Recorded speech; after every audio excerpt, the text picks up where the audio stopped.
नमस्कार दोस्तों, steno help PP में आप सभी का स्वागत है। दोस्तों, आप सभी का एग्ज़ाम एसएससी स्टेनोग्राफर 2019 कल से स्टार्ट होने वाला है। सबसे पहले तो आप सभी को ऑल द बेस्ट। आज ही एसएससी ने टेंटेटिव वैकेंसीज़ को आप सभी के सामने रख दिया है। 2019 की बात करेंगे, इस वैकेंसीज़ का क्या फ़र्क पड़ेगा कट ऑफ पे, और आप लोगों को लास्ट मिनट में क्या करना चाहिए, इस पर सारी बात करेंगे। उससे पहले अगर आप हमारे चैनल में आए हैं नए, चैनल को लाइक सब्सक्राइब शेयर कर लीजिएगा, बेल आइकन को दबा लीजिएगा। दोस्तों, सबसे पहले हम देख लेते हैं टेंटेटिव वैकेंसीज़ का चार्ट। ये एसएससी ने अभी अभी दिया है। आप चाहें तो आप इसे भी देख सकते हैं। आप एसएससी की साइट में जाके कैंडिडेट कॉर्नर में जाइएगा। कैंडिडेट कॉर्नर में आप टेंटेटिव वैकेंसीज देखेंगे, वहाँ पर से आप एसएससी चैनल देखेंगे, आप वहाँ पर आपको ये टेंटेटिव वैकेंसीज शो हो जाएंगी।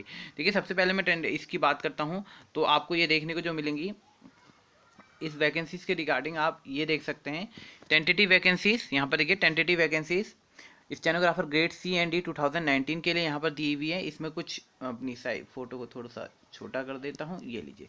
चलिए, अब हम यहाँ पर डिपार्टमेंट्स की एक तरफ नज़र दौड़ा लेते हैं। देखिए, इलेक्शन कमीशन ऑफ इंडिया की पोस्ट आई है ग्रेड सी की मैं बात कर रहा हूँ अभी। मिनिस्ट्री ऑफ डिफेंस और central board of indirect tax and custom की अभी पोस्टें हैं। ये 3 डिपार्टमेंट ने अभी पोस्ट दिए। टेंटेटिव वैकेंसीज है, इंक्रीज करेंगी वैकेंसीज। आप ये बिल्कुल मत सोचिएगा कि वैकेंसीज इंक्रीज नहीं होंगी, वैकेंसीज इंक्रीज होंगी। अभी सिर्फ ये 3 डिपार्टमेंट ने दी है।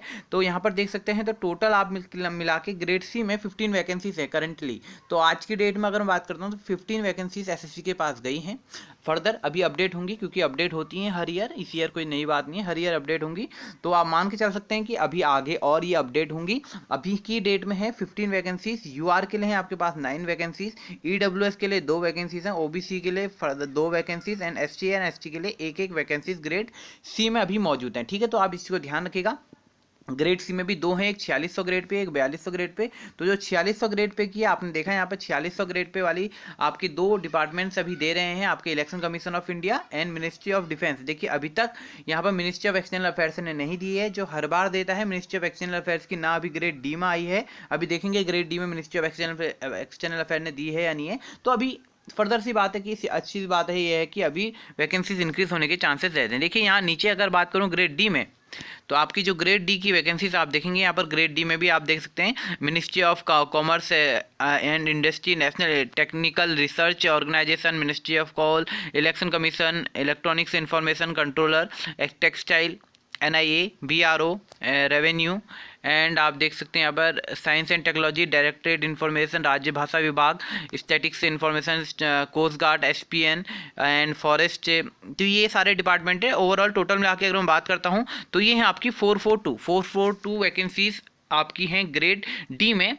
ग्रेड डी में 442 वैकेंसीज हैं। आप देख सकते हैं यहाँ पर बड़े बड़े डिपार्टमेंट। डीओपीटी की देखिए अभी तक नहीं आई है, हर साल डीओपीटी में आती है, तो अभी तक इसमें फिल नहीं हुई है। तो इसका सीधा सा मतलब है कि अभी आने वाले टाइम में आप देखेंगे कि इंक्रीज होंगी। आप पिछले किसी भी ईयर की देख लीजिए, तो एमईए में भी आपको देखने को मिलती है, एक्सटर्नल अफेयर्स में देखने को मिलती है वैकेंसीज, तो वो भी अभी तक अपडेट नहीं हुई है। तो अभी अपडेट होने में टाइम लगता है।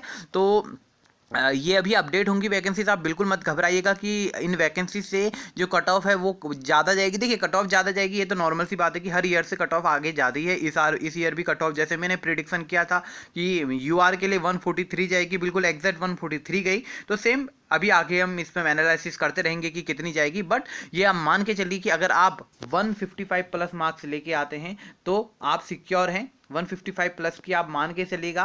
उससे अगर 150 तक प्लस तक जाते हैं तो आपका भी तब भी इतना ज़्यादा आप सिक्योरनेस नहीं ले सकते। बट अगर 150 से कम है तो आप बिल्कुल अपने आप को सिक्योर मत समझिएगा, क्योंकि नंबर ऑफ वैकेंसीज उतनी नहीं होंगी, ये भी है, बट रहेंगी इतनी कि आप अगर अच्छे से पढ़ाई अभी तक करी है तो आप लोग अच्छा सा यहाँ पर स्कोर कर सकते हैं। अब हम बात कर लेते हैं थोड़ा सा लास्ट मिनट में आप लोगों को किस तरीके से तैयारी करनी चाहिए, और लास्ट डे जिनका कल है उन्हें क्या कर लेना चाहिए। तो मैं आप सभी के सामने एक थोड़ा सा और भी रख देता हूँ, ताकि आप लोग अच्छी तरीके से कल के एग्जाम को परफॉर्म कर सकें। तो सबसे पहले तो दोबारा से मैं आप सभी को ऑल द बेस्ट कह लेता हूं कल के एग्जाम के लिए। आप लोग एक चीज कर सकते हैं, देखिए अभी इंग्लिश के सेक्शन की मैं बात करता हूं, तो इंग्लिश के लिए आप अभी सब्जेक्ट वर्ब एग्रीमेंट जो है उसको आप बिल्कुल अच्छी तरीके से पढ़ लीजिएगा। ठीक है, इस चैप्टर को अच्छी तरीके से पकड़ लीजिएगा। इससे मान के चलिए कि आप 4 से 5 एरर आपके पास देखने को मिलेंगे, 10 एरर आएंगे, तो उनमें से आपको 7 से 8 बिल्कुल सही करने हैं। तो सब्जेक्ट वर्ग एग्रीमेंट जो है उसे बिल्कुल अच्छी तरीके से देख लिए। वॉकैब देखिए, जिसका कल की शिफ्ट में है, सुबह की शिफ्ट में है, तो एक बार एमबी पब्लिकेशन की सारी जो भी आपकी वोकैब है उसे ओवर थ्रू कर लीजिए।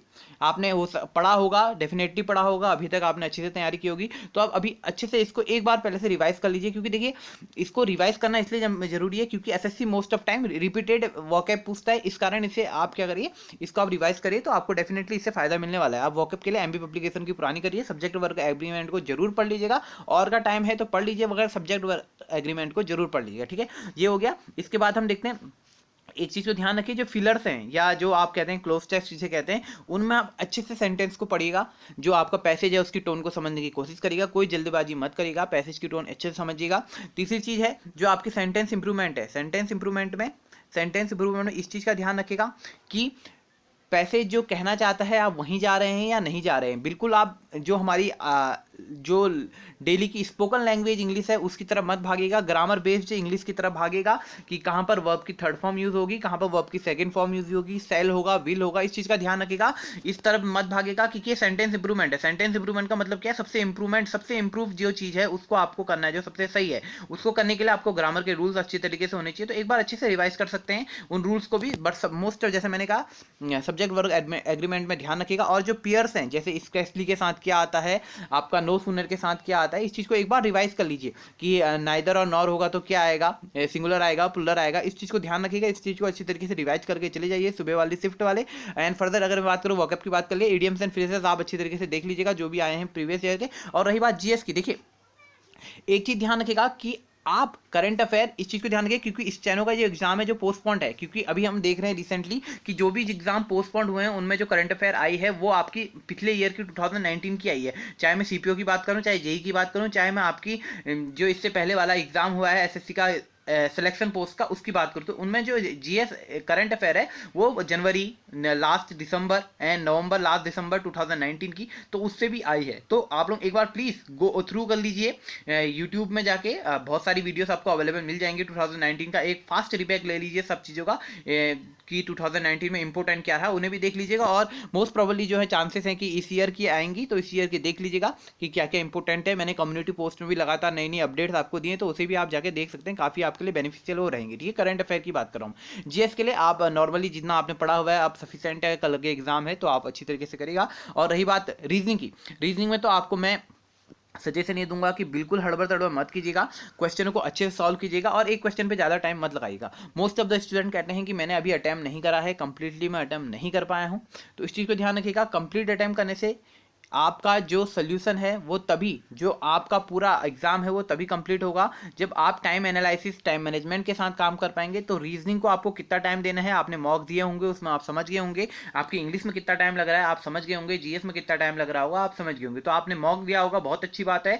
नहीं दिया है फिर भी टाइम मैनेजमेंट को ध्यान रखिए, टाइम कितना, किस सेक्शन में कितना टाइम लगाना है इस चीज़ को ध्यान रखिएगा। लास्ट में ये होता है कि मेरा टाइम ही नहीं बचा, मैं इंग्लिश को कवर ही नहीं कर पाया, मैं रीजनिंग नहीं कर पाया, मैं जीएस नहीं कर पाया। तो किसी क्वेश्चन में रीजनिंग के स्पेशली टाइम ज़्यादा वेस्ट मत कीजिएगा। अगर आपकी सीरीज नहीं बन रही है, सीरीज वाले क्वेश्चंस नहीं बननी है तो उन्हें छोड़ दीजिए। एट द लास्ट जब आपके पास टाइम बचेगा तो आप आराम से उनको करने की कोशिश करिएगा। ठीक है, तो आप लोग आराम से इस एग्जाम को दीजिएगा। और वैकेंसीज के रिगार्डिंग अब आपको धीरे धीरे बहुत सारी आपको वीडियोस नजर आएंगी यूट्यूब में कि इतनी कम होगी तो ये ऐसा जाएगा ऐसा जाएगा। बिल्कुल डिमोरलाइज मत होइए क्योंकि आपके लिए एक पोस्ट बनी है, इस चीज़ को ध्यान रखिएगा। एक पोस्ट आपके लिए बनी है, आपको वो अचीव करनी है तो आपको उसके लायक मेहनत करनी पड़ेगी। आपको औरत से कोई मतलब नहीं है, आपको 1000 पोस्ट से कोई मतलब नहीं है, आपको सिर्फ एक पोस्ट से मतलब है। तो आप उस एक पोस्ट के लिए अपनी जी जान अच्छे से लगाइए। बार बार मौके नहीं आते हैं, इसलिए मैं कह रहा हूं कि आप अच्छे से तैयारी करिएगा और ज़्यादा अब YouTube की तरफ मत भागिए। आराम से कुछ जो आपने नोट्स बनाए हुए उनको देखिए, करंट अफेयर देख सकते हैं ज़्यादा, सबसे ज़्यादा करंट अफेयर देखिए और कोई भी नई वीडियो मत देखिए, ना मेरी देखिए ना मैं सजेस्ट करूंगा किसी और की देखिए। तो आप सिर्फ अपनी जो भी आपको लगता है कि आपने इतनी प्रिपरेशन करी है तो करंट अफेयर देख सकते हैं और जो पुराना आपने नोट डाउन करा हुआ है उसे देखिए। एमबीए पब्लिकेशन की वर्कअप को अच्छे से करिएगा। तो आप सभी को एक बार फिर से ऑल द बेस्ट। मिलेंगे कल के रिव्यू में। अगर कोई हमसे शेयर करता है कि कैसा आया एग्जाम उसके बारे में तो कल हम नए रिव्यू लेके आएंगे, कैसा था एग्जाम, कौन से सेक्शन कैसा था। तो कल मिलते हैं। चैनल में आए हैं नए, चैनल को लाइक सब्सक्राइब शेयर कर लीजिएगा, बेल आइकन को दबा लीजिए। Thank you so much once again, all the best, bye bye.